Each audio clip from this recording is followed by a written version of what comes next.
Amém, meus amados? Então, eu queria botar uns pontos aqui, mas os dois pilotos estão falhando. O propósito hoje é falar sobre a Judá desolada, tá? Então, ou seja, a gente tem, no decorrer dos livros de Israel, a primeira queda do Reino do Norte, tá? Que já foi mencionado aqui, já foi explicado, e agora vamos falar um pouquinho do Reino do Sul, tá bom, meus amados? Rapidamente aqui sobre a queda do Reino do Sul, e como é que acontece essa queda, né? Como é que o Reino do Sul, ele acaba também sendo subjugado e sendo levado para a escravidão, sendo transportado para um outro reino, como aconteceu com o Reino do Norte. Então vale lembrar que essas consequências deles terem sido transportados para outro país, foi decorrente às suas iniquidades, né? Infelizmente Israel pecou gravemente contra Deus, fazendo tantas coisas horrendas aos seus olhos, e Deus dessa maneira teve que puni-los, tá bom? Então vamos acompanhar aqui no capítulo 18.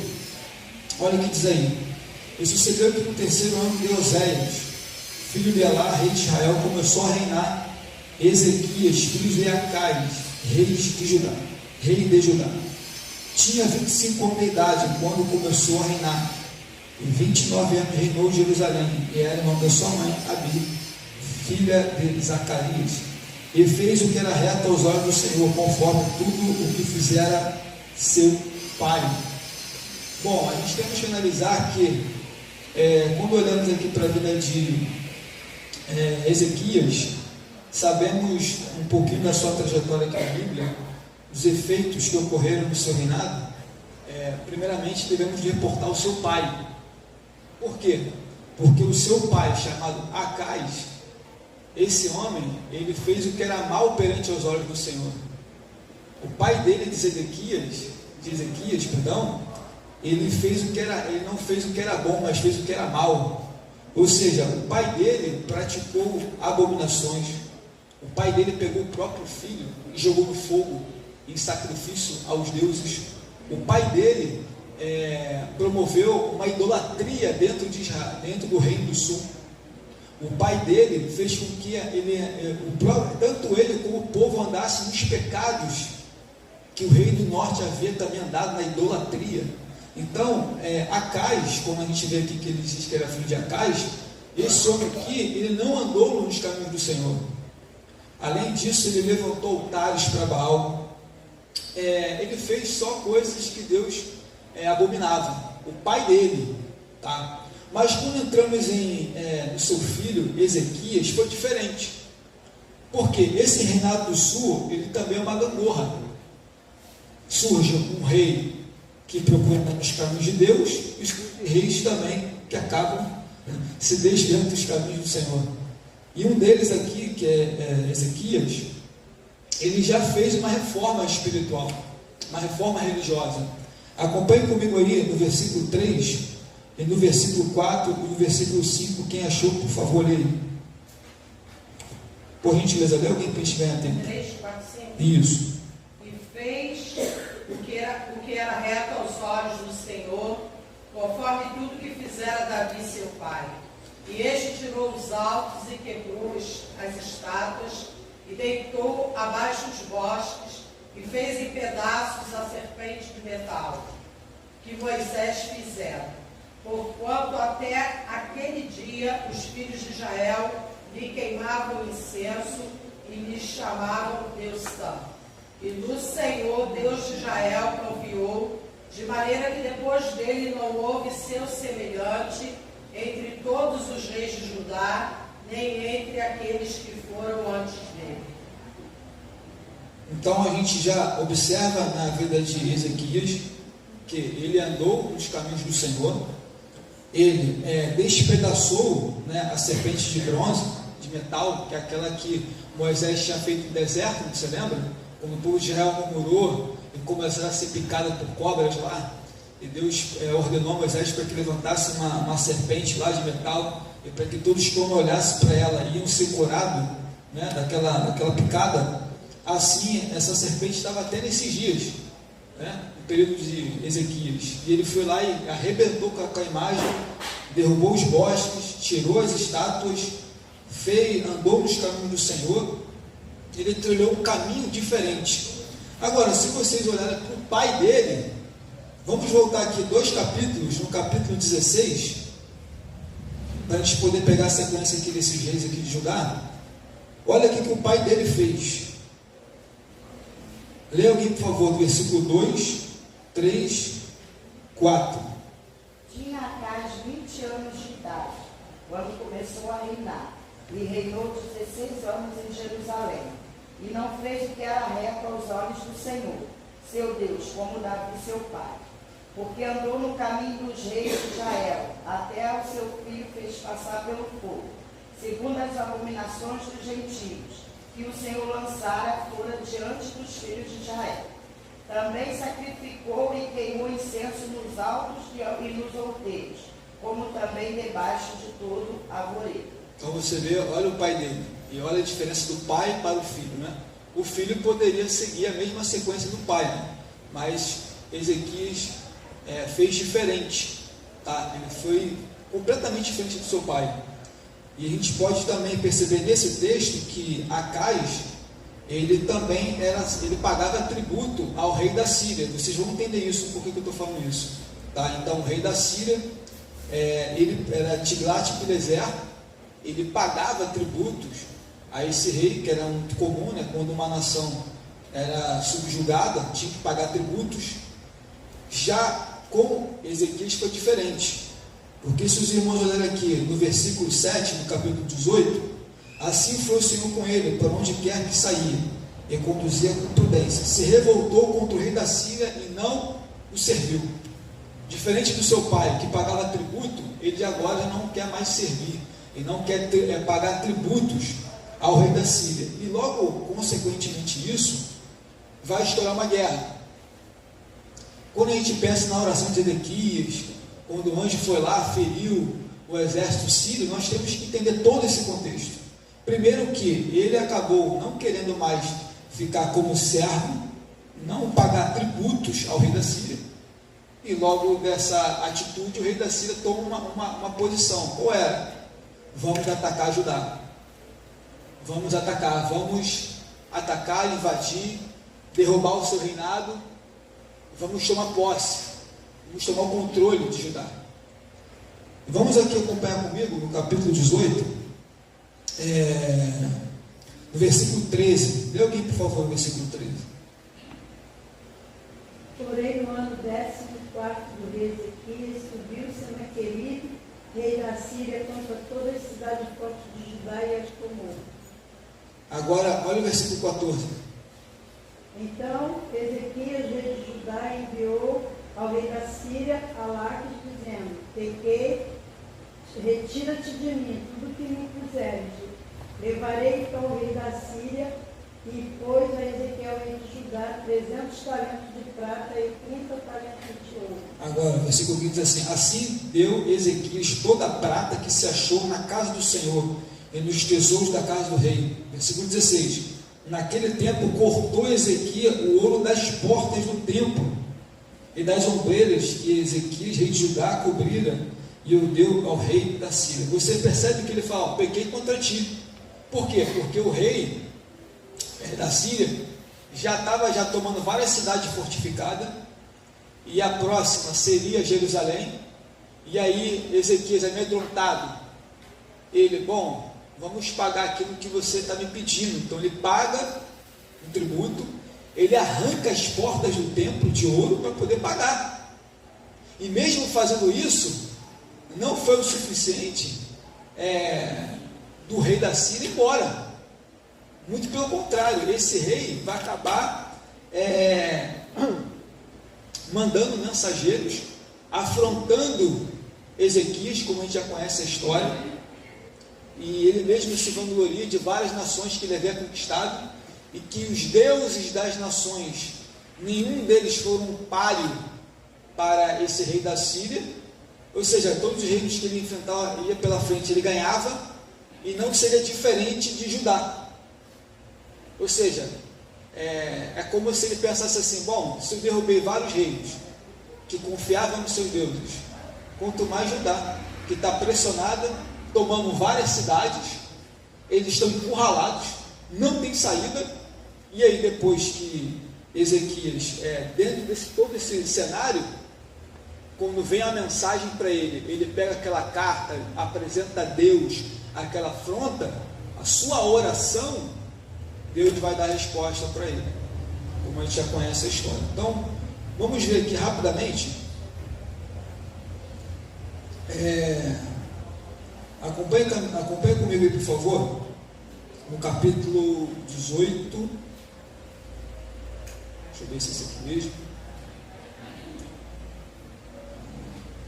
Capítulo 19.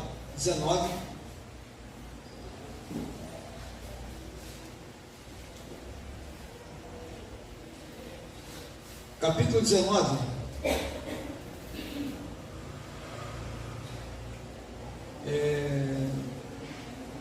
Versículo 14. Quem achou, por favor, leia. Recebendo, pois, Ezequias carta das mãos dos mensageiros, e lendo-as, subiu a casa do Senhor. E Ezequias as estendeu perante o Senhor. Pode ir até o versículo 19. E orou Ezequias perante o Senhor e disse: Ó Senhor Deus de Israel, que habitas entre os querubins, tu mesmo, só tu és Deus de todos os reinos da terra. Tu fizeste os céus e a terra. Inclina, Senhor, o teu ouvido e ouve, abre, Senhor, os teus olhos e olha, e ouve as palavras de Senaqueribe, que enviou a este para afrontar o Deus vivo. Verdade é, ó Senhor, que os reis da Síria assolaram as nações das suas terras, e lançaram seus deuses no fogo, porquanto deuses não eram, mas obra de mãos de homens, madeira e pedra, por isso os destruíram. Agora, pois, ó Senhor, nosso Deus, seja servido de nos livrar da sua mão, e assim saberão todos os reinos da terra, que só tu és o Senhor de Deus. Bom, após todo esse episódio, Deus responde a oração de Ezequias, no versículo 35. Lê alguém agora, por favor, versículo 35. Eu estou só aqui resumindo a história, tá, meus amados? Pode ir. Pois naquela mesma noite saiu o anjo do Senhor e feriu ao arraial dos sírios, 185 mil deles, e levantando-se pela manhã cedo, fez que todos eram corpos mortos. Então você vê depois que todo esse contexto que aconteceu, Deus deu a vitória para Judá e para os habitantes que lá estavam em Jerusalém, e o rei saiu vitorioso através da oração. Orou, clamou ao Senhor, Deus deu resposta, enviou um anjo lá, e sem precisar de um exército, Deus só mandou um anjo lá e acabou com o exército do rei Senaqueribe. Ele teve que voltar para casa, voltou envergonhado, e no final os próprios filhos dele mataram ele. Então você vê que Deus assim o abateu na sua arrogância, na sua soberba, e assim Deus deu vitória, tá? Continuando o texto aqui, a gente vai decorrer que Ezequias adoece, a gente sabe daquele texto que ele põe a tua casa em ordem, que você não vai viver. E Ezequias, ele ora ao Senhor, depois ele é curado, né? O próprio profeta Isaías, né, toma uma pasta de figo para curá-lo. E aí, no decorrer desse texto, aqui no capítulo 20, no versículo 12, que esse rei faz, é engraçado, porque depois disso tudo que passou, ele vai permitir que pessoas da Babilônia vão lá em Jerusalém, vão lá fazer a visita do templo, vão olhar os tesouros, tudo que estava lá, tudo que estava armazenado. Ele deu ele abriu uma porta, né, e que no futuro essa nação aqui ia levar o povo de lá para a Babilônia. Acompanhe comigo aí no versículo 12. Naquele tempo enviou Merodach Baladã, filho de Baladã, rei da Babilônia, cartas e um presente a Ezequias, porque ouvira que Ezequias tinha estado doente. Ezequias lhe deu ouvido, lhe mostrou toda a casa do tesouro, prata, ouro, especiarias, melhores ungüentos, a sua casa de armas, tudo que se achou nos seus tesouros, coisa nenhuma não mostrasse. nem a sua casa, nem o seu domínio, nada. Então o profeta Isaías veio a Ezequias, ele disse: quem fizesse aqueles homens? De onde vier a ti? E disse a Ezequias: de um país muito remoto vieram da Babilônia. Disse ele: vim em tua casa? Disse Ezequias: tudo quanto a minha casa viram, coisa nenhuma há nos meus tesouros que eu não mostrasse. Então disse Isaías a Ezequias: ouve a palavra do Senhor. Eis que vem dias que tudo quanto houver em tua casa, com que tesouraram teus pais, até o dia de hoje, será levado para a Babilônia, não ficará coisa alguma, disse o Senhor. Olha aí, depois que ele ser curado, uma chaga mortal, ele ser curado, ele recebe um presente. O rei lá da Babilônia, lá, ouve a notícia que ele estava enfermo, e aí talvez já para fazer uma visita, para enviar um presente, e após essa visitação, o que ele faz? Ele mostra tudo. Onde ficava o arsenal, onde ficavam os tesouros, onde ficava tudo, ele mostrou tudo para eles. E no final disso tudo, o que o profeta Isaías falou?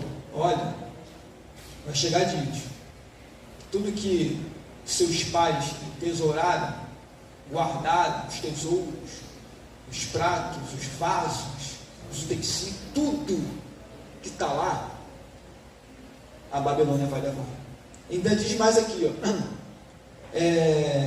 Versículo 18: ainda até os teus filhos que procederão de ti e que tu gerarás tomarão para que sejam lucros no palácio da Babilônia. Então disse Ezequias: boa essa palavra, é muito boa, pelo menos vai ter guerra nos meus dias. Olha só, cara, ele estava tão preocupado, né, com o reinado dele, preocupado com o bem-estar, e até mesmo, poxa, meus filhos vão ser o núcleo da Babilônia, tá bom, pô. Pelo menos assim, no meu reinado vai ter guerra, não vai ter uma outra invasão, não vai ter um outro ataque como aconteceu com o Senaqueribe. Então meu reino vai estar em paz, vou poder dormir em paz tranquilo, vou poder partir desse mundo sem ter mais nenhuma guerra. Mas aí já era, né? A gente sabe da história, o que aconteceu com ele. Sucedendo aqui, prosseguindo, agora chega o rei Manassés. Falamos de Acais, falamos de Ezequias, Manassés. Leia alguém, por favor, o versículo 1 até o versículo 7. Capítulo 21. Tinha Manassés 12 anos de idade quando começou a reinar, e 55 anos reinou em Jerusalém, e era o nome de sua mãe, Efzita. E fez o que parecia mal aos olhos do Senhor, conforme as abominações dos gentios, que o Senhor desterrara das suas possessões de diante dos filhos de Israel. Porque tornou a edificar os altos que Ezequias seu pai tinha destruído. E levantou altares a Baal e fez um bosque como fizera Acai, rei de Israel. E se inclinou diante de todo o exército do céu e o serviu. E edificou altares na casa do Senhor, de que o Senhor tinha dito em Jerusalém, porém meu nome. Também edificou altares a todo o exército do céu, em ambos os lados da casa do Senhor. E fez passar o seu filho pelo fogo, e adivinhava pelas luzes, e era agoureiro, e instituiu adivinhos e feiticeiros, e prosseguiu em fazer mal aos olhos do Senhor, para provocar ele. Também pôs uma imagem de escultura do bosque que tinha feito na casa que o Senhor dissera a Davi e a Salomão seu filho. Nesta casa e em Jerusalém que escolhi de todas as tribos de Israel, porém o meu nome para sempre. Agora, lê o versículo 10. Então o Senhor falou pelos mistérios de seus servos, os profetas, dizendo: Versículo 11. Porquanto Manassés, rei de Judá, fez essa abominação, havendo pior do que quando fizeram os amorreus, que antes dele foram, e até também a Judá fez pecar como seus filhos. Que rei! Poxa, a próxima sucessão que deveria dar continuidade ao que Ezequias fez, não, ele fez igual a Acais.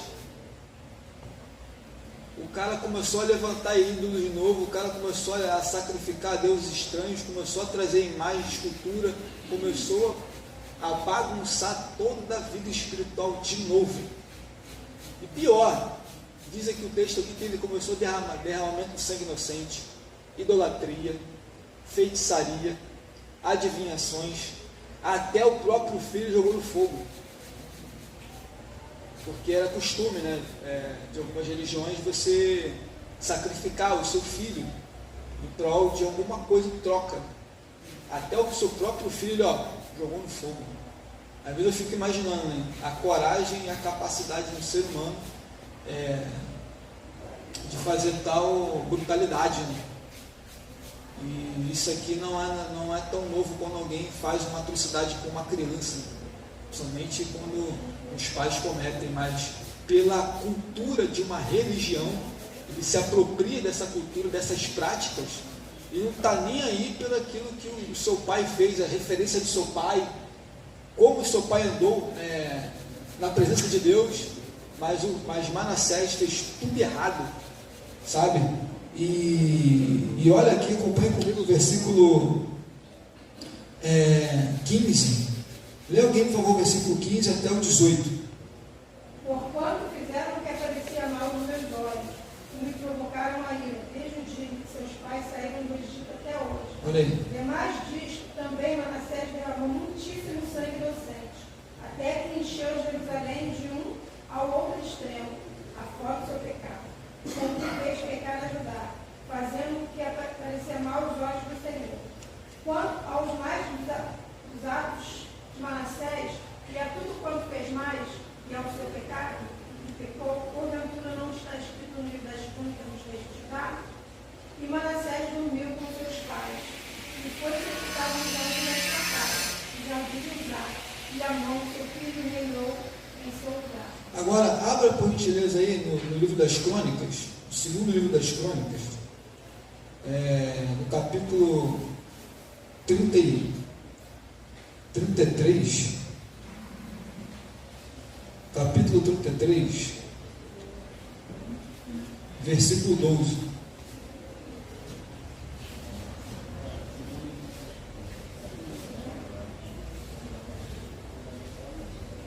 Versículo 11. No 11,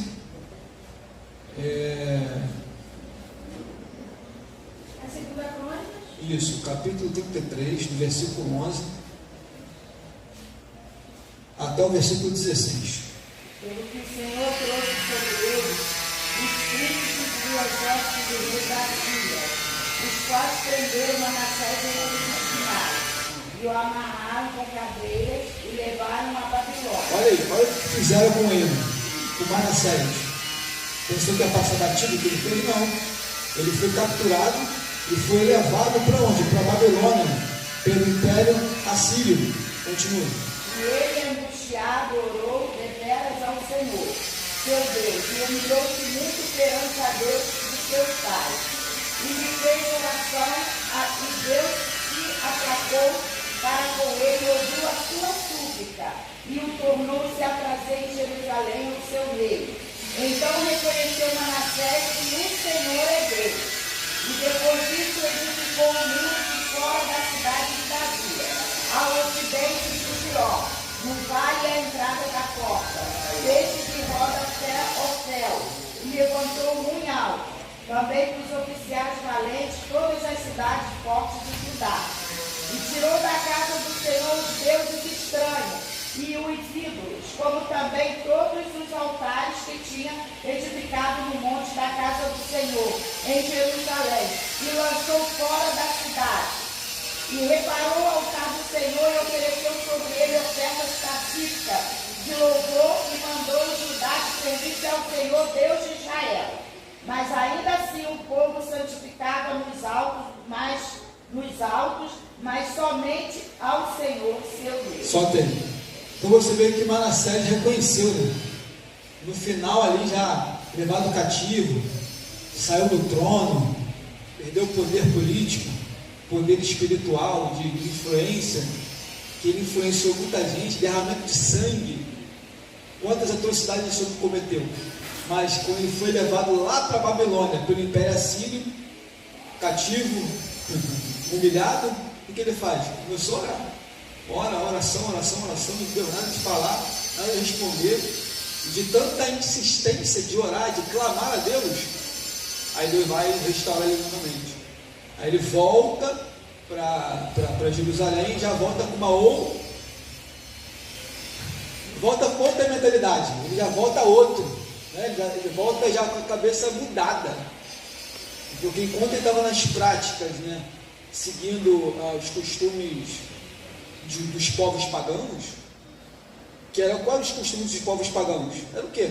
Feitiçaria, adivinhação, idolatria, passar o filho pelo fogo, levantar imagens.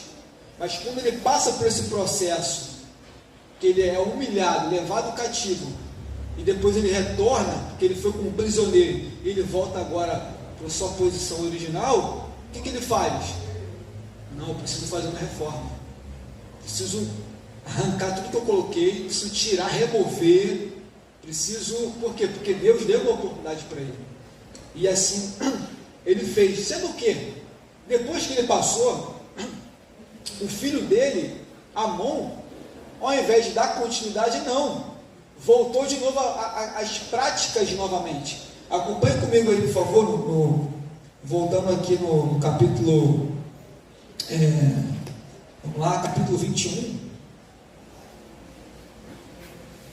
do livro dos Reis de Israel, capítulo 21,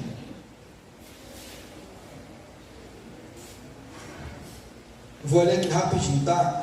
Amon tinha 22 anos de idade quando começou a reinar. 2 anos reinou em Jerusalém, e era o nome da sua mãe, Mesulemete, filho de Aruz de Jotbar. Acho que é isso. Versículo 21. Porque andou em todo o caminho que andara seu pai. Quem era seu pai? Manassés. Mas o que ele fez? Ao invés de andar nos caminhos que, após o pai dele ter largado aquela prática, não. Ele faz o quê? Ele anda servindo aos ídolos que o pai dele servia e que depois abandonou. E se inclinou diante deles. Assim deixou o Senhor seu Deus seus pais e não andou nos caminhos do Senhor. E os servos de Amon conspiraram contra ele e matou em sua casa. Então esse também não durou muito tempo, né? Acabou tendo uma conspiração e acabou sendo morto. Outro rei aqui rapidamente, Josias, tá? Josias, no capítulo 22, tinha 8 anos de idade quando começou a reinar, e reinou 31 anos em Jerusalém, e fez o que era reto aos olhos do Senhor, andou no caminho de Davi seu pai, e não se apartou dele nem para a direita nem para a esquerda. E aí ele vai, Josias, os feitos que a gente pode dizer aqui de Josias, que ele fez uma reforma espiritual. Ele foi achado o livro da lei no templo. Josias traz o povo novamente para os caminhos do Senhor. Josias acaba influenciando de uma maneira muito significativa para os habitantes de Judá, de Jerusalém. Ele anda nos caminhos do Senhor. Infelizmente ele morreu muito jovem, acho que morreu com 39 anos, em uma batalha, que não era para ele ter entrado, ele entrou, não tinha nada a ver com ele, e ele mesmo assim quis entrar na batalha e acabou morrendo. Mas ele promoveu uma reforma religiosa, ele promoveu, fazendo com que o povo temesse ao Senhor. Ele celebrou a Páscoa, coisas que muitos anos não faziam, a celebração da Páscoa. Então Josias, ele foi um excelente rei, tá? Um excelente rei, mas infelizmente também morreu jovem por entrar em uma batalha que não era para ter entrado, tá? E assim ele não pôde perpetuar mais o seu reinado, devido a ele não ter entrado nessa batalha que não tinha necessidade nenhuma, mas assim ele acabou entrando e acabou morrendo. Agora aqui, vamos aqui dar continuidade, para a gente poder fechar aqui o livro, no capítulo 23, no versículo 31, a gente vai começar a ver agora os desdobramentos agora da queda de Judá, de Jerusalém. Agora a gente vai entender o real motivo, por que esse povo foi levado para a Babilônia. Vamos lembrar que eles já tinham percebido que o reino do norte já tinham sido disciplinados o rei da Síria pegou e espalhou por vários lugares. Acho que eles não perceberam ou não entenderam que o mesmo Deus de Israel fez lá com o reino do norte é o mesmo Deus que fazia com o reino do sul, e que Deus assim fez, tá? Então, para a gente entender esse desdobramento, a gente precisa perceber aqui como é que funcionou isso. Acompanhe comigo aí no versículo, capítulo 23, versículo 31, diz assim: tinha Joacás 23 anos de idade quando começou a reinar, e 3 meses em Jerusalém. Aí vai dizer o nome da mãe dele e tal, e 32, fez o que era mal aos olhos do Senhor, conforme tudo que fizeram seus pais. Porém, Faraó Neco o mandou prender em Riblá, em terra de Amate, para que não reinasse em Jerusalém. E a terra impôs apenas 100 talentos de prata e 1 talento de ouro. Também Faraó Neco estabeleceu o rei Eliaquim, filho de Josias, em lugar de Josias seu pai. Ele mudou o nome de Jeoaquim. Porém, Joacás tomou consigo e veio ao Egito e morreu. Joaquim, versículo 35, deu aquela prata, aquele ouro a Faraó, porém fitou a terra para que desse esse dinheiro conforme o mandato de Faraó. Cada um, segundo a tua avaliação, demandou a prata e o ouro do povo da terra para dar a Faraó Neco. Tinha Joaquim 25 anos de idade quando começou a reinar. Em 16 anos reinou em Jerusalém, e era o nome da sua mãe, Zebida, filha de Pedaias de Rumá, e fez o que era mal aos olhos do Senhor, conforme tudo que fizeram nossos pais. Então, esse reis posterior a Josias não andou conforme os caminhos do Senhor, né? Você vê Joacás, você vê Jeoaquim, e diz mais, ó, nos dias de Jeoaquim subiu Nabucodonosor, rei da Babilônia. Ou seja, se Jeoaquim ele pagava tributo, ele estava submisso ao Egito, agora a nação que está surgindo mais poderosa que o Egito é quem? A Babilônia. Agora esse cara aqui, ele tem que passar a se submeter, não mais ao Egito, mas agora a Babilônia. Porque começa a primeira invasão aqui, no capítulo 24. Acompanhe comigo aí. Nos dias de Joaquim, subiu Nabucodonosor, rei da Babilônia, contra ele. E Joaquim ficou 3 anos seu servo. Depois se virou e se revoltou contra ele. Deus enviou contra Joaquim tropas dos caldeus, assírios, moabitas, tropas dos filhos de Amon, e os enviou contra Judá, para destruir, conforme a palavra do Senhor, falada pelos seus servos e profetas. E, na verdade, conforme o mandato do Senhor, assim sucedeu Judá, que tirou diante da sua face, por causa dos pecados de Manassés. Olha, tudo que Manassés influenciou lá atrás, está colhendo aqui, ó. Lembra? Ele foi o pior rei, não foi Manassés? Um dos piores reis. Né? Lembra das práticas que ele influenciou a que Judá e Jerusalém cometessem? Adivinhação, consulta aos mortos, idolatria. Todo esse povo lá que cometeu, um dia ia colher aqui, ó. E a colheita começou aqui, quando Nabucodonosor foi invadir Jerusalém, e assim ele se revoltou contra ele. Diz o texto que mais adiante, ó, e o rei do Egito nunca mais sobre a sua terra, porque o rei da Babilônia tomou tudo quanto era do rei do Egito, desde o rio do Egito até o rio Eufrates. Ou seja, agora quem manda é Nabucodonosor. Então esse rei aqui agora não mais ficar mais submisso a Faraó, mas sim agora a Babilônia, que é uma das potências mais poderosas que vem surgir. Na verdade, o povo ele começou a se perder na divisão das tribos ali. Quando o Roboão, filho de Salomão, senta no trono, ali já começou a perdição do povo, né? Que houve a divisão das tribos, e a idolatria entrou de vez no mundo. Porque Salomão já tinha entrado na idolatria, sim, através das suas mulheres, né? Os casamentos que ele fez. Já trouxe outras culturas, entendeu? Só que depois dessa divisão aí, Deus já mostra que desandou mesmo. O orgulho desandou, como diz por aí, né? Sim, sim. Isso que, quando, eu só não me lembro agora o nome do rei, eu só não me recordo agora exatamente o nome dele. Qual? Que O nome da divisão? Jeroboão. É isso, Jeroboão. Então, ele que depois, ele trouxe a idolatria, Ele trouxe idolatria e ali acabou que esses pecados de idolatria foi consequentemente passando por vários reinos até que essas gerações, né, que chegaram assim nelas fossem levadas para a Babilônia por causa dos pecados. E aí você tem aqui no versículo 8, ó, tinha Joaquim 18 anos de idade quando começou a reinar, e 3 meses em Jerusalém reinou. E aí diz que ele fazia o que era mal aos olhos de Deus. Naquele tempo subiram, estou olhando aqui o versículo 10, do capítulo 24, tá? Acompanha comigo aí. Os servos de Nabucodonosor, rei da Babilônia, Jerusalém, a cidade foi cercada. Também veio Nabucodonosor, rei da Babilônia, contra a cidade, como já os seus servos estavam cercando. Então saiu Joaquim, rei de Judá, ao rei da Babilônia, ele, a sua mãe, seus servos, seus príncipes, seus eunucos, e o rei da Babilônia levou preso no 8º ano do seu reinado. Ele tirou dali todos os tesouros da casa do Senhor, os tesouros da casa do rei. Ele vendeu todos os utensílios de ouro, ou seja, ele reteu, que fizeram a Salomão, rei de Israel, no templo que o Senhor havia dito. Então, essa aqui é a segunda invasão. Agora, essa segunda é um cerco. A segunda agora vai começar a pegar todos os utensílios, as preciosidades que tinham lá no templo, nos tesouros, começa a saquear.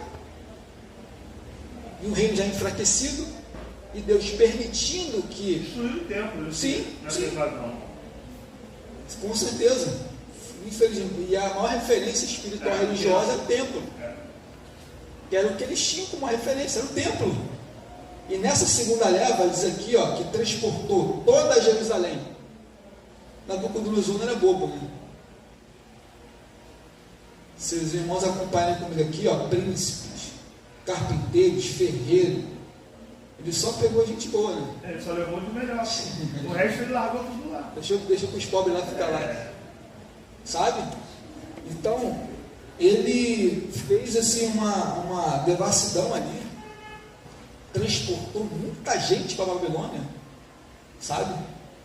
E mesmo assim, essa segunda invasão, aí você tem Zedequias, que aí é a derrocada. Aí acaba de vez tudo. Aí termina o reino do sul. Quando esse tal de Zedequias, ele vai reinar. Diz que ele... acompanha comigo aí no capítulo 25. Lê alguém, por favor, o versículo 1. O versículo do 1 até o 8. E sucedeu que no 9º ano do seu reinado, no mês 10º, aos 10 do mês, Nabucodonosor, rei da Babilônia, veio contra Jerusalém. E ele e todo o seu exército se acampou contra ela e levantaram contra ela tranqueiras e vilão. E a cidade foi sitiada até ao 10º ano do rei Zedequias. Aos 9 do 4º mês, quando a cidade se via apertada da fome, nem havia pão para o povo da terra. Então a cidade foi arrombada e todos os homens de guerra fugiram de noite pelo caminho da porta, entre os 2 muros que estavam junto ao jardim do rei. Lê o versículo 9. 9, 10. E queimou a casa do Senhor e a casa do rei, como também todas as casas de Jerusalém, todas as casas dos grandes queimou. E todo o exército dos caldeus que estava com o capitão da guarda derribou os muros em redor de Jerusalém. E o mais do povo que deixaram ficar na cidade, os rebeldes que se renderam ao rei da Babilônia, e os mais da multidão, Nebuzaradão, o capitão da guarda, levou presos. Porém, dos mais pobres da terra, deixou o capitão da guarda ficar alguns para vinheiros e para lavradores.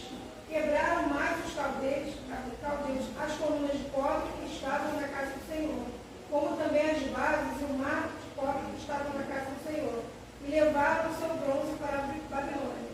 Também tomaram as caldeiras e as pás, os apagadores e os perfumadores, e todos os vasos de cobre com que se ministrava.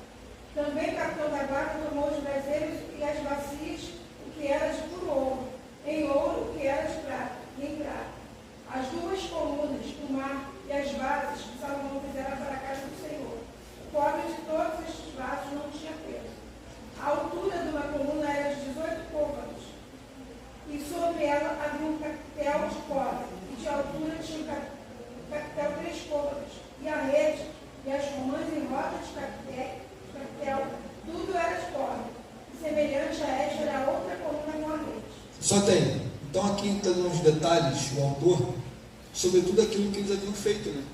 Acabado já de aniquilar mesmo, destruir o templo, pegar o restante dos utensílios, deixar os pobres lá, e acabou o reinado de Judá. Não, e teve a terceira invasão. É a terceira invasão aqui. Mas é aí que teve a destruição do muro, que eles arrebentaram tudo. Também. Não foi nessa daí também, na segunda? Ou a terceira? Bom, aqui no versículo 9 diz assim: queimou a casa do Senhor e a casa do rei, como todas as casas de Jerusalém, e todas as grandes casas igualmente queimou. Vamos voltar aqui então no 24. Vamos ver se a gente acha essa passagem aí. No capítulo 24.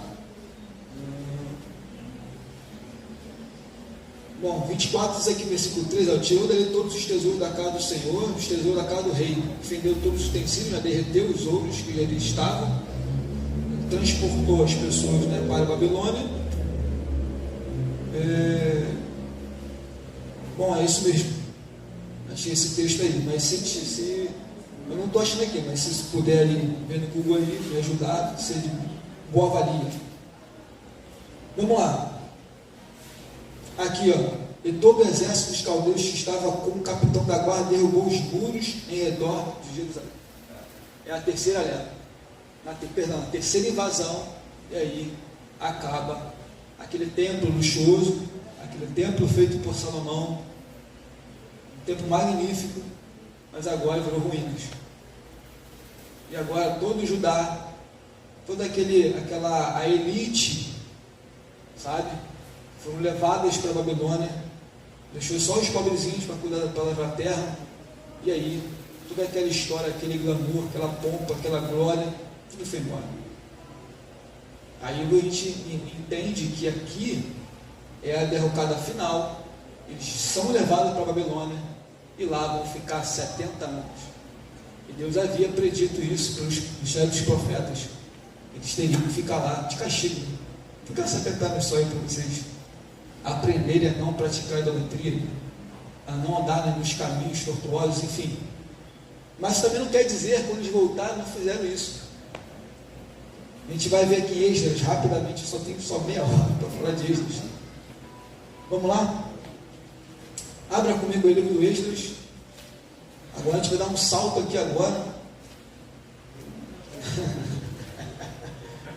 Vamos dar um salto aqui. Bom, agora a gente entendeu que havia reis em Judá que procederam prudentemente, como Ezequias, Josias, que é um exemplo disso, de fidelidade, andar nos caminhos do Senhor. Mas a gente também viu reis como Acais, Amon, o próprio Manassés depois se converteu, enfim.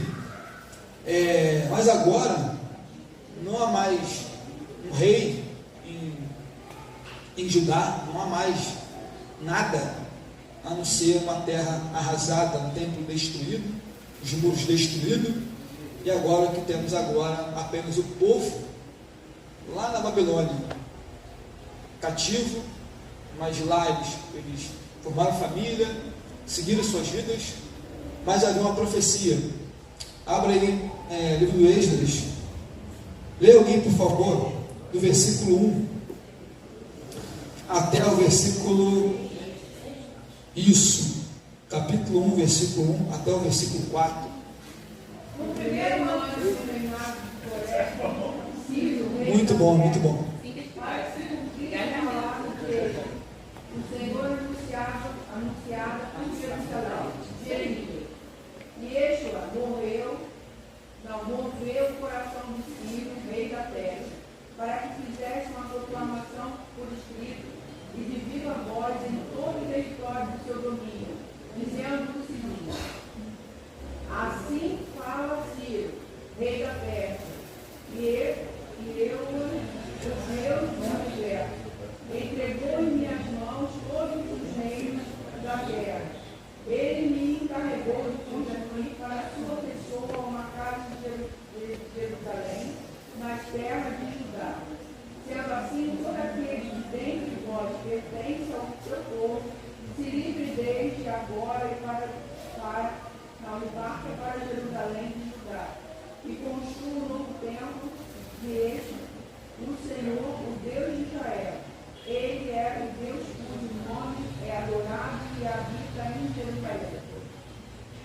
Amém. Então, a gente vê aqui que quando chega esses 70 anos, Deus desperta o espírito do rei Ciro, rei da Pérsia, e aí há um edito para que todos ali pudessem retornar a Jerusalém.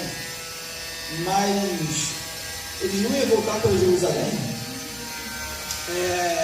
de mão vazia. Como é que eles iam voltar para a terra natal, reconstruir a cidade, os muros, o templo de mão vazia? Claro que não. O próprio texto aqui diz, todo aquele que ficar em alguns lugares em que andar peregrinando nos homens do seu lugar, ajude com prata, ouro, fazenda, e com gados, fora as dádivas voltadas para a casa de Deus que habita em Jerusalém. Então, ou seja, começou a vir toda uma mobilização para levar todos os tipos de materiais necessários para poder justamente fazer a reconstrução. Porque não tinha como, né? Você reconstruir, refazer, começar do zero, sem ter material, sem ter, como é que eu posso explicar? Sem ter questões financeiras, questões materiais, para você poder erguer. Então não adianta só ter a profecia, acabou o tempo, pode voltar de mão vazia? Claro que não, mas tinha um propósito de refazer, de reestruturar tudo novamente, que aí eles começam a fazer essa longa jornada. A gente pode botar aí quase 50 mil pessoas que vão lá para Jerusalém, que vão começar do zero. Você imagina só, né? As pessoas distantes da sua terra natal, 70 anos, outras gerações vieram posteriormente e ali vão fazer parte dos desígnios, dos propósitos de Deus. Tá? Então aqui a gente vê no capítulo 1, o rei Ciro ali dando um edital para que todos aqueles que tivessem um coração movido para voltar para o templo, voltar para Jerusalém, e assim o fazer. Abra por gentileza o livro de Jeremias, livro do profeta Jeremias, capítulo 25. Pastor, Pode falar. o que eu acho mais interessante é que realmente foi um mover de Deus no coração do povo. Sim. Porque, como você me falou, já tinha passado 70 anos. Quem era ferreiro, quem era isso, quem era aquilo, já tinha reconstruído sua vida em outra terra. Porque a própria ordem de Deus foi: casem-se, deem casamento, refaça a vida de vocês. Tanto que a família de Esther não voltou, que é posterior, né? A família de Esther e Mardoqueu são os que ficaram lá no exílio, eles não voltaram do exílio. Mas a palavra de Deus precisa se cumprir, mesmo pessoas que às vezes talvez nem tinham mais aquele vínculo afetivo com aquela terra. Sim. Deus moveu para que eles voltassem, uma coisa muito forte mesmo. Com certeza, porque não existia mais aquele sentimento talvez de nacionalismo, talvez de uma identificação com a própria nação que havia sido acabado de ser desestruturada, né? Desestruturou tudo, a economia, a política, a religião, acabou com tudo. É porque a fé deles também, tudo é muito ligado, né? Sim. Não é igual a gente, que igual o crente pode falar, não mistura política com religião. Para eles tudo era uma coisa só, Sim. porque eles, Deus é que decidia tudo. Sim. E aí como a senhora Raquel falou, muita gente não tinha nem vontade de voltar mais para Jerusalém. Para que vai lá, pô? Minha vida está feita aqui na Babilônia. Lá está tudo destruído. Fica uma terra desolada. E Nabucodonosor era estratégico, né, pastor? Ele não vinha com uma... Eles não viviam num cativeiro de opressão, muito pelo contrário. Ele só espalhou o povo para poder enfraquecer a cultura, enfraquecer a identidade. Você não lembrar mais quem você é. Então ele misturou eles com outros povos. Mas falou assim, não pode dar terra. Né? Fica à vontade aí, não é tão ruim aqui assim não. Você só não pode ficar tão parecido como ser crente, mas vai lá, né? Exatamente. E assim que aconteceu, né? Mas, como a senhora mesmo falou, né? Deus deu me mover mesmo ali e fazer com que as pessoas estivessem mobilizadas a voltar, a querer realmente reconstruir, se não for algo de Deus mesmo, porque elas estavam muito incomodadas. Poxa, para que voltar para lá? Né? Mas Deus, pela sua palavra, assim o fez cumprir. Abra aí livro de Jeremias, capítulo 25. Isso mesmo? Eu falei 25? Versículo 12.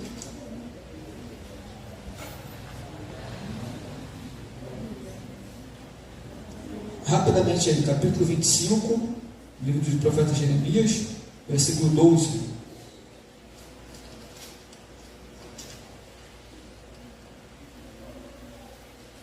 Profecia, porém, que quando se cumprirem os 70 anos, visitarei o rei da Babilônia, e esta nação, diz o Senhor, castigando a sua iniquidade, contra a terra dos calvínios, farei deles o deserto perpétuo. Para tu ver, a Babilônia ia escapar, né, do juízo de Deus. Ou você acha que a Babilônia ia escapar também? Claro que não, pô. Vou visitar os 70 anos, eu vou, sabe, mas Babilônia também não vai escapar do meu juízo, não. E Deus assim o fez. Agora, olha o capítulo 29, versículo 10 e versículo 11. Isso aqui é uma palavra clássica, né? Todo cristão tem na tábua do seu coração. Né? Abra aí, por favor, capítulo 29, versículo 10 e versículo 11. Porque assim diz o Senhor, certamente que passados 70 anos em Babilônia, vos visitarei e cumprirei sobre vós a minha boa palavra, tornando-vos a trazer a este lugar. Porque eu bem sei os pensamentos que penso de vós, diz o Senhor, pensamentos de paz e não de mal, para vos dar o fim que esperais. Bom, então Deus assim fez cumprir, né? Agora aqui no capítulo 2 nós temos uma listagem, né, do pessoal que foi lá para Jerusalém. No capítulo 3, abra comigo aí no livro do Êxodo, capítulo 3, liderado pelo sacerdote Jesua. Acompanha comigo aí no capítulo 3, chegando depois do 7º mês, estando os filhos de Israel já nas cidades, se juntou o povo como homem só em Jerusalém. Levantou-se Jesua, filho de Josadaque, e seus irmãos sacerdotes Zorobabel, filho de Sealtiel, e seus irmãos edificaram o altar de Deus, Israel, para oferecerem holocausto, como está escrito na lei do homem de Deus. Então, quando eles chegaram lá, depois dessa comitiva todinha chegando em Jerusalém, eles começaram a se organizar. Primeiro, eles edificaram o altar, né? Interessante, né? Foram logo para o altar, porque o altar é uma coisa muito importante, né? O altar, você fazia suas oferendas, suas ofertas, e existiam vários tipos de ofertas no livro de Levítico, mas tinha uma simbologia muito forte, erguer o altar, né? O sacrifício. Por quê? Era o intermédio dessa maneira religiosa, que eles ofertavam aquilo que estava no seu coração para que agradasse a Deus, para que pudesse chegar às narinas de Deus. Isso aqui é um relacionamento espiritual que eles tinham. Então, logo que os sacerdotes, né, chegaram para Jerusalém, já tinha preocupação com o altar, né? Vamos focar no altar primeiro. Continuando. E firmaram o altar sobre as suas bases, porque o terror, eu estou lendo o versículo 13, o terror estava sobre eles. Claro, pô. Ou você acha que a gente tinha um medo de houver mais uma invasão? Eu estou lendo aqui Êxodo capítulo 3, versículo 3 a 4. Ou você acha que não tinha medo de sofrer um novo ataque? Tinha um pavor, medo de ser atacado novamente e de tudo que eles fizeram, de ir para Jerusalém, levar as ofertas, levar animais, se reestruturar e do nada o inimigo bombardear e cair os planos todos. Claro que eles tinham essa preocupação, mas o texto diz aqui, firmaram o altar sobre as suas bases, porque em terra ao redor deles estavam com medo, ofereceram o holocausto ao Senhor de manhã e de tarde, e celebraram a festa da Páscoa, como está escrito na lei. E aí eles começaram a fazer suas cerimônias de festivais, e uma delas era a festa dos tabernáculos, né, que fazia memória quando o povo de Israel estava no deserto, né? Então eles tinham que, dentro das festas que eles tinham no calendário judaico, era o que? Celebrar os tabernáculos, para trazer a memória que os seus antepassados não tinham uma residência fixa, não tinha um lugar fixo. Viviam peregrinando pelo deserto. Então eles já erguem o altar, eles já celebram uma festa ao Senhor, e aí vai começar toda aquela estrutura para partir para o templo. Repare bem, começa pelo altar, festeja ao Senhor e vamos para a obra. Vamos continuar. Versículo 8, diz aí, lê alguém por favor, ajuda aí professor, lê alguém por gentileza aí o versículo 8 até o versículo 10. E no segundo ano da sua vinda à casa de Deus em Jerusalém, no segundo mês, Zorobabel, filho de Sealtiel, e Jesuá, filho de Josadaque, e os outros seus irmãos, os sacerdotes e os levitas, e todos os que vieram do cativeiro a Jerusalém, começaram a obra da casa do Senhor, e constituíram os levitas da idade de 20 anos para cima, para que dirigissem. Então se levantou Jesuá, seus filhos e seus irmãos, Cadmiel e seus filhos, os filhos de Judá, como um só homem, para dirigirem os que faziam a obra na casa de Deus, bem como os filhos de Anadade, seus filhos e seus irmãos, os levitas. Quando, pois, os edificadores lançaram os alicerces do templo do Senhor, então apresentaram-se os sacerdotes já vestidos e com trombetas, e os levitas, filhos de Asaf, com símbolos, para louvarem ao Senhor, conforme a inscrição de Davi, rei de Israel. Então você vê que tem duas figuras importantes aqui, né? De Jesua, o sacerdote, e você tem Zorobabel, que seria uma espécie de um governador. E ali começa a lançar os alicerces do templo. E aí começa a mão na massa, né? Depois de festejar, depois de comer e beber e se alegar em Deus, bota a mão na massa para fazer a obra de Deus, que era justamente aquilo que era mais importante para eles, que era o templo, né? Então, depois dessa etapa de festejar, de se alegrar, acabou, passou, vamos colocar a mão na massa, temos materiais, precisamos erguer o templo, e aí eles começam a fazer ali conforme a instrução, como está escrito aqui, conforme a instituição de Davi, rei de Israel. Agora é interessante aqui que no versículo 11 assim, ele cantava, louvando, celebrando ao Senhor porque é bom, porque a sua benignidade dura para sempre. Todo o povo jubilou com grande júbilo quando louvou o Senhor pela fundação, foi aqui o versículo 11 do Senhor. Porém, muitos dos sacerdotes e levitas e chefes dos pais já velhos viram a primeira casa sobre o seu fundamento. Vendo perante os seus olhos estas casas, choravam em altas vozes, mas muitos levantavam vozes com júbilo e com alegria, de maneira que não tinha como discernir o povo as vozes dos que se alegravam e dos que choravam, ou seja, daqueles que viram o templo e que tiveram a oportunidade de voltar, ele não sabia se ele chorava ou se ele ria. Um grupo chorava, nossa, lembra do templo como era e está sendo erguido de novo, e os outros, nossa, nós estamos levantando o templo.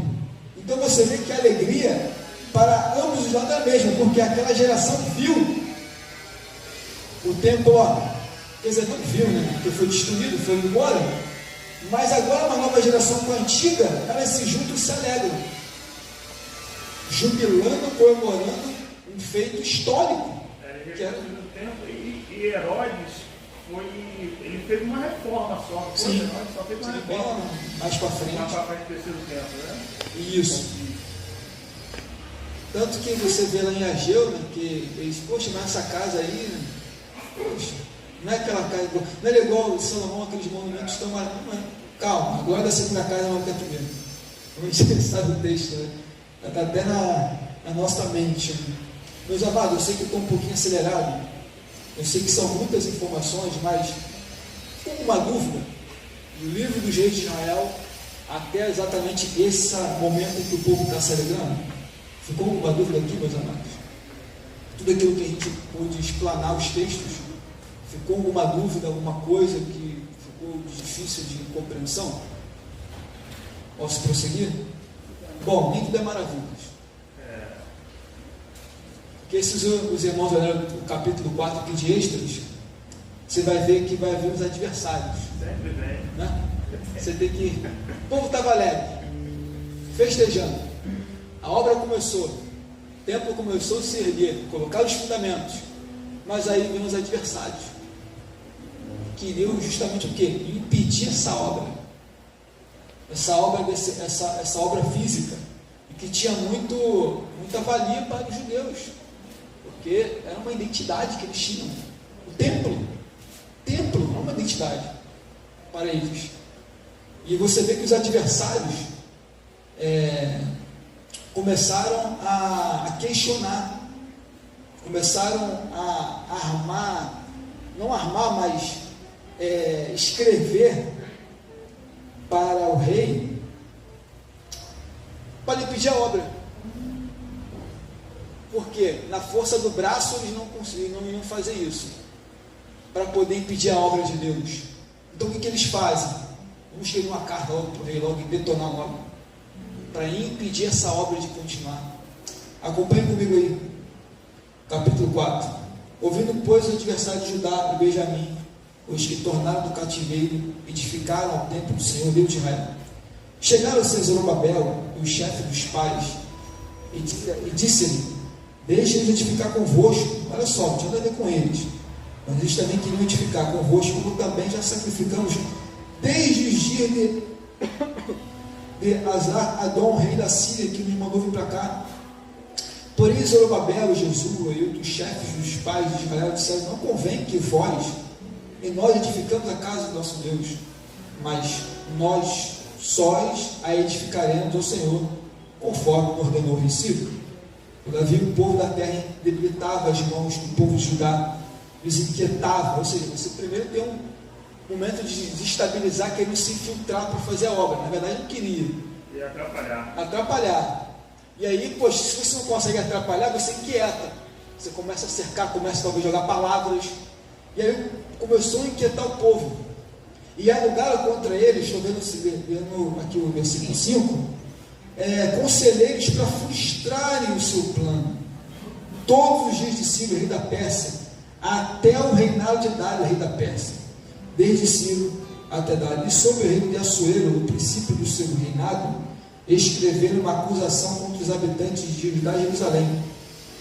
E nos dias de Artaxerxes, escreveu Islão, olha, meio complicado aqui, Mitredate, Tabael e outros da sua companhia, Artaxerxes, rei da Pérsia. E a carta estava escrita em caracteres aramaicos na língua siríaca. E aí, vou pular aqui uns versículos aqui. Diz assim, versículo 11: este, pois, é o teor da carta que ao rei Artaxerxes lhe mandaram. Ou seja, você tem primeiro o rei da Síria, o rei Ciro, que profere no edital para que eles construam o templo. Mas agora, esses que estavam inquietando a obra, o que eles fizeram? Não, vamos arquitetar, vamos mandar uma carta para o rei. Então o que eles fazem? Vão mandar uma carta para Artaxerxes. Para quê? Para neutralizar essa obra. Ele é o rei, pô, ele tem poder. É o rei na época depois de Ciro. Sim. Então, ou seja, poxa, se eu falar com o rei, automaticamente eles têm que obedecer o mandato. Senão ele morre, pô. Tu vai desobedecer uma autoridade? Claro que não. Eles não tinham nem poder para poder lutar contra o rei Artaxerxes e o seu reinado. Não tinha como. Isso aqui, ó. Olha o teor da carta. Teu servo, os homens da quem do rio em tal tempo, saiba, ó rei, estou lendo o versículo 12, que os judeus que subiram de ti, olha só, vieram a nós, a Jerusalém, edificar aquela rebelde e malvada cidade. Já chega bombardeando, aquele povo rebelde, aquele povo malvado, ruim, né? Agora saiba, rei, que aquela cidade está sendo edificada e os muros sendo restaurados. Eles não pagam os direitos, os tributos e as rendas, assim se danificará a falha dos reis. Agora, pois, como somos assalariados, não nos convém desonrar o rei, por isso mandamos avisar, para que se busque no livro das crônicas, olha só, lá no fato histórico, né, armazenado, tudo escrito lá, o que de fato realmente aconteceu. Né? O povo de Judá deu muito trabalho, né? Muita rebeldia, né? Muitos foram os casos mesmo de rebelião, enfim.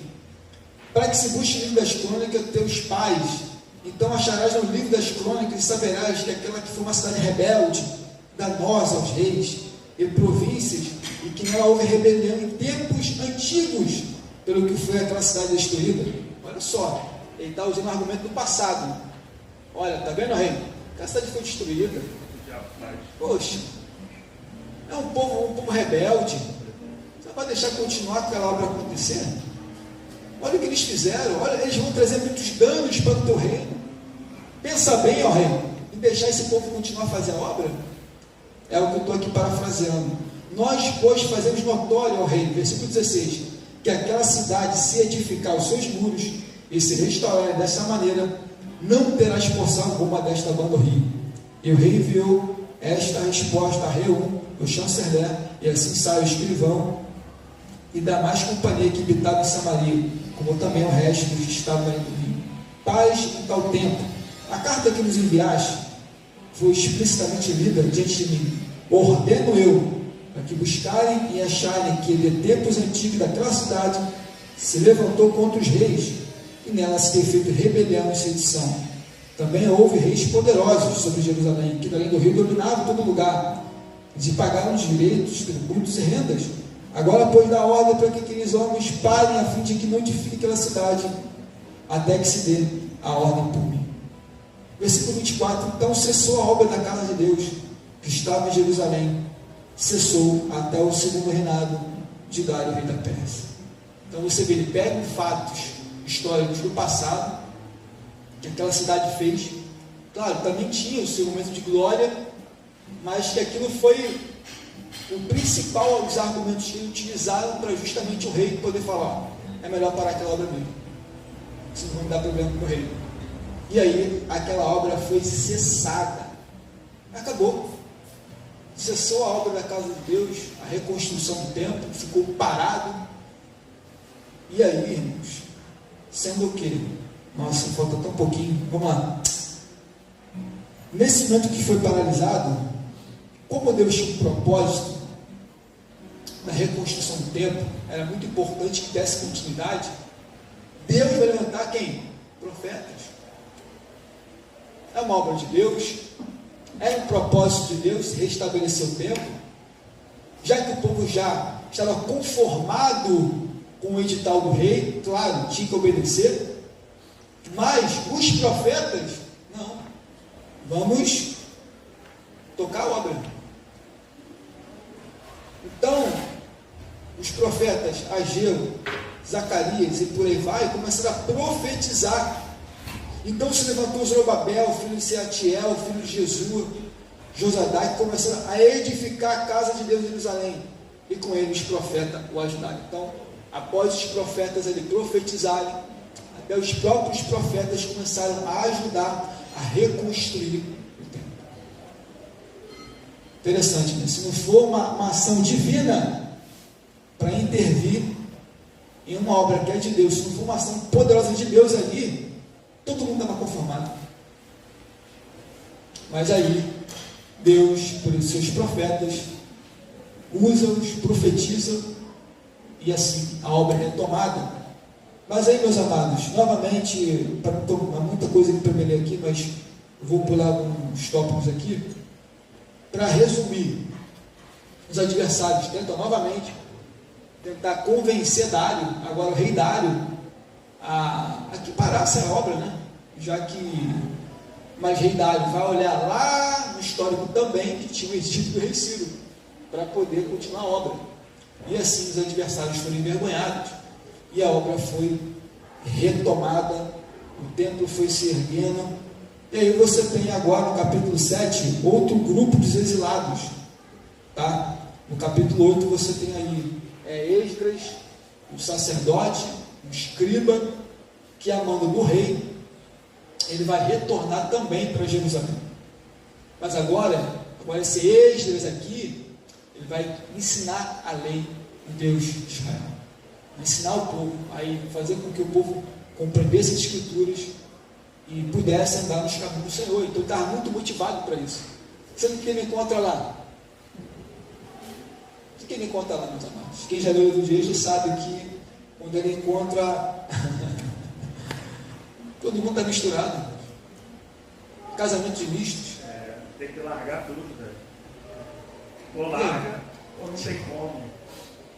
Esdras, ele ficou atônito a ponto de arrancar as barbas das suas próprias, arrancar os seus cabelos. Ele ficou atônito que vários sacerdotes, pessoas se misturaram, casaram com as mulheres estrangeiras, pagãs. Ele ficou perplexo. E aí, a gente vê que Esdras tem um avivamento, tem uma convocação. Aí o povo chora, né? Ele trouxe um choque de consciência, né, para o povo. E o povo obedeceu, o povo ouviu.